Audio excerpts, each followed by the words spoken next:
proof of belief. Iman or belief is founded upon 4 pillars, each of which has got 10 bases. The first pillar, it is the knowledge of the essence of God and is established upon 10 bases.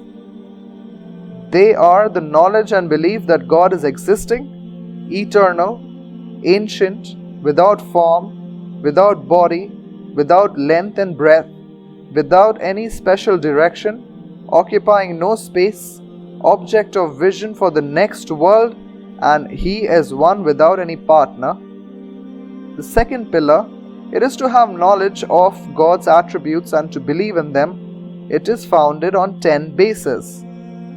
He is all-powerful, all-knowing, living forever, willing, hearing, seeing, speaking, eternal in words and knowledge and will, and free from changes of events. The third pillar, this is to have knowledge and faith in God's works which are established over 10 bases.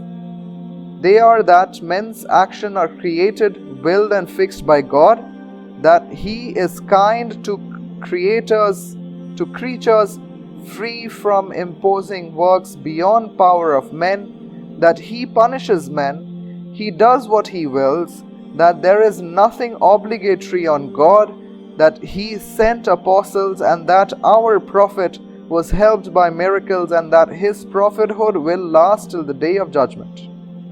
The fourth pillar, it is to believe in the thing accepted on authority, and it is based on 10 things. It is to believe in the day of resurrection, the questions by Munkar Nakir, the punishment of the grave, the balance, the bridge, paradise, hell, the true Imams, excellence of the companions in accordance with their chronological order, and the qualifications of being an Imam. First pillar, the basic principle of faith for the knowledge of God. The first basic principle is to have the knowledge of the existence of God. The first light which illuminates faith and the first thing to be followed in the Quran, and there is no word better than the word of God. God says, "Have I not made the earth a couch, mountains its tents? I have created you of 2 sexes and ordained you sleep for rest, night as a mantle and day for gaining livelihood.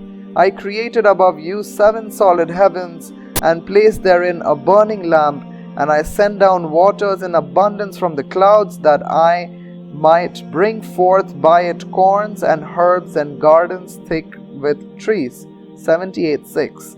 God says, "In the creation of the heavens and the earth, and in the alternations of night and day, and in the ships which pass through the sea, with what is useful to man, and in the rains which God sent down from the heavens, giving life by it to the earth after its death, and by scattering over all kinds of earth, and in the changes of the wind, and in the clouds that are made to do service between heaven and earth, are the signs for those who understand." 2:159. God says, "Don't you see how God created the 7 heavens, one above and one over the other, placed therein the moon as a light, and the sun as a torch, and God caused you to spring forth from the earth like a plant? He will turn you back to it again, and will bring you forth again." 71:14. God says, "Don't you see the gems of life? Is it you who created it, or I? I have decreed death among you, and I shall not overcome to change you forms and create you what you know not." 56:58. It is clear that if he who has got little intellect and ponders over these verses and looks to the wonderful creations of heaven and the earth will realize that without a great designer, these workmanships are impossible. The human soul naturally testifies that God exists and that everything is governed by God's laws. For this reason, God says, "Is there any doubt about God, the creator of the heavens and the earth?" 14:11. The prophets were therefore sent by God to call the people towards monotheism. that there is no God but Him, they were not commanded to say, for us there is one God and for the world another God, because such a thing was inborn in their minds from time of their birth. God said, if you ask them who has created the heavens and the earth, they will reply, God has. God said, turn your face then towards the true faith, the natural religion whereupon God created men. Quran 30:30. Therefore, there are testimonies of the Quran and human nature which are sufficient proof. All other proofs are unnecessary, but we shall prove by the proof of knowledge that God exists. Proof of knowledge. A new thing cannot come into existence without a cause. The world is an originated new thing, and it did not come into existence without a cause. That a thing cannot come into existence without a cause is very clear, for such a thing belongs to a certain definite time, and it comes to our intellect that it comes at a fixed time without precedence or subsequence because of the urgency of its fixed time. The world is a new or originated thing. Its proof is found in the fact that it is not free from motion and rest, which are the characteristics of a new material thing. Even motion and rest are two new originated things not free from changes. The world and whatever exists in the world are all originated things. There are three matters in this argument. First, the body is not free from motion and rest. It requires no meditation. Secondly, motion and rest are themselves originated things. Its proof is that one comes after another. It is found in all bodies. What is static can move, and what is moving can become static according to the dictates of intellect. If any of the above two things is predominant over the body, it becomes a new event. A new thing is originated because of its emergence. An old thing is distant because of its extinction. If eternity of a thing is established, its extinction is impossible, as we shall prove by its substance of the creation.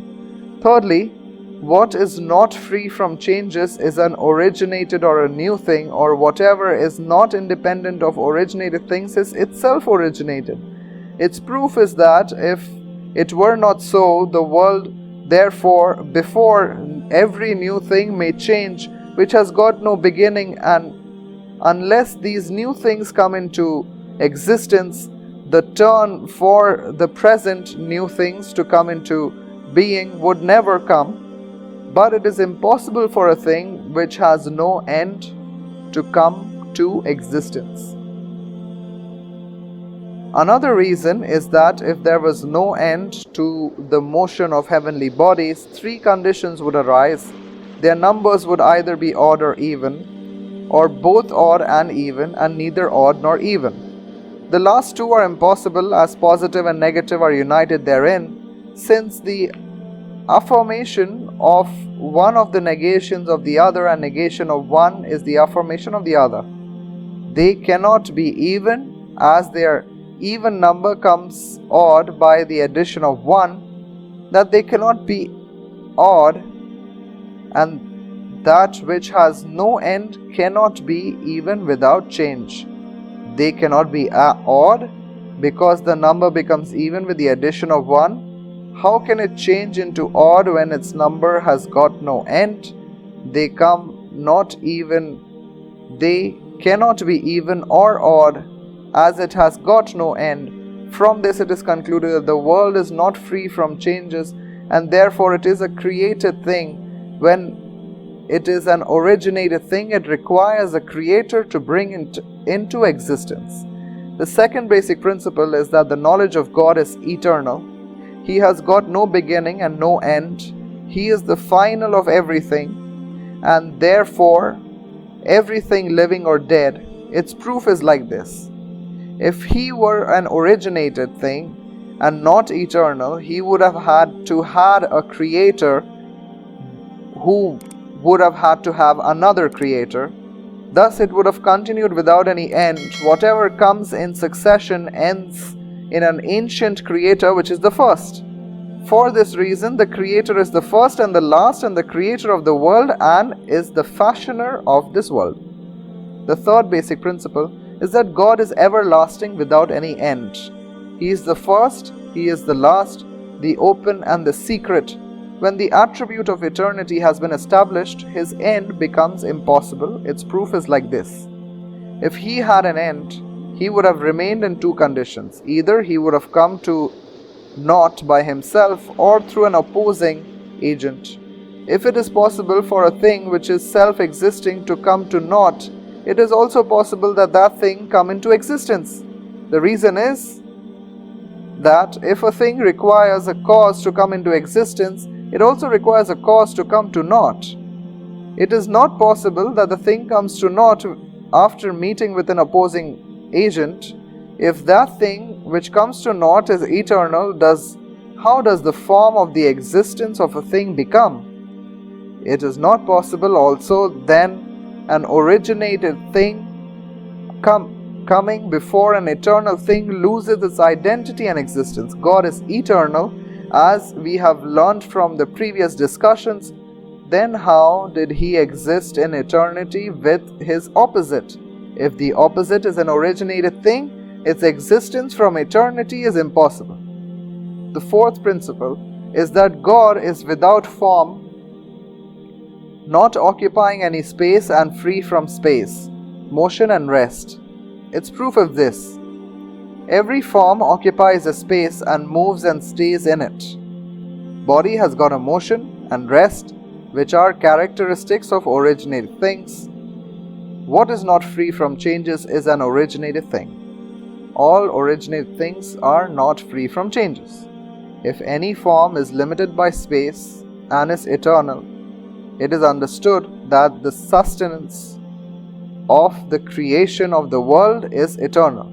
If a man says that God has got a body and occupied space, he commits a blunder for saying such a word and not for its meaning. Fifth basic principle is that God is not composed of a body having different substances. When He does not occupy any space and has got no body, as every body is limited by space and composed of different substances, the substances of the body are not free from deviation, composition, motion, rest, form and quantity.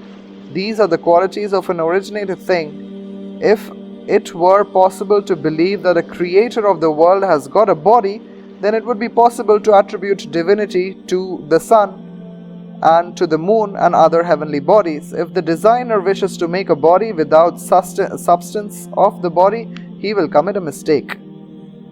Sixth basic principle is that God has got no length and breadth, as these are the attributes of a body which is an originated thing. If the creator existed from before it, so how would He enter in a body as He created by Himself before all originated things, and there was nobody along with Him? He is all-knowing, almighty, willing creator.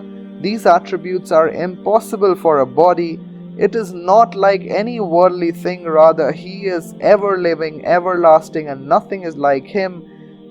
Where is the similarity of the creator with the created, the fashioner with the fashioned? Hence it is impossible that anything is like God. Seventh basic principle is that God is not confined without any direction, as He created direction either above or below, left or right, front or behind. He is the one who created these directions. He created two directions for man. One rests on earth, called the direction of feet, and one above his head. What rests above his head is above, and what rests below is below. To an ant, below the roof, the above portion is the lower side, and the lower side is its upper side, though they are not contrary in our case. He created for man two hands, one right, one left. Accordingly, there is the right hand direction and the left hand direction. Then there are front direction and the back direction. When the direction is an originated thing itself that God has created, how can He be governed by that? Along with the creation of men, Directions have also been created. There is nothing above God because He has got no head, and the word above is connected with head. There is nothing below God because it is connected with feet, and God has no feet. If He is above the world, there is a direction opposite to it, and every opposite thing has got a body like it or similar to it, but God is free from it. He is unique and He is the designer. The eighth basic principle of faith. It is that God is seated upon His throne, that is upon power. It is not inconsistent with the attribute of His grandeur and the symptoms of origination and annihilation. This is what is meant by the following verse of the Quran. Then He ascended to heaven, and it was then but smoke. 41:10. It means His dominion and His power, as the poet said. Bishr has gained power in Iraq without sword and shedding blood. The people of truth accepted this interpretation, as the people of untruth were compelled to accept the interpretation of these words of God. He is with you wherever you are. 57:4. This means that He encompasses everything. This is supported by the following hadith. Quote, the heaven of a believer, the heart of a believer is in the two fingers of the merciful, meaning within His power or might. It is also supported by the following hadith. The black stone is the right hand of God on earth, meaning it is established on honor in the earth. If its meaning is taken literally, the result would be impossible. His taking rest on the throne means this. If it is to be taken literally, it becomes possible to believe that He has got a body, and the throne is also a body limited by space. This itself is impossible. Ninth basic principle. It is that although God is free from form, space, direction, He is an object to be seen in the hereafter, as He said, on that day shall faces beam with light, looking towards their Lord. 75:22. He is not visible in this world, as God said, vision cannot comprehend Him, but He comprehends vision. 6:103. Also because of the following words, God addressed Moses saying, you cannot see me. 7:139. I don't understand how the Mu'tazilites hold that God is visible in this world, and also though Moses could not see Him. Insight is a kind of kashf and knowledge, and kashf is more clear than knowledge. When God has got a connection with knowledge and not with the direction, He has got connection also with insight without any direction. As God sees His creations, though not in front, the creations also sees God, though not in front. As it is possible to know Him without modality or form, it is also possible to see Him likewise.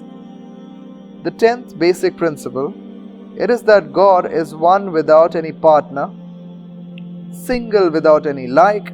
He is unique in every creation, innovation and invention. There is nothing like God. The Quran says, had there been any other gods, they would have gone to ruin. 21:22.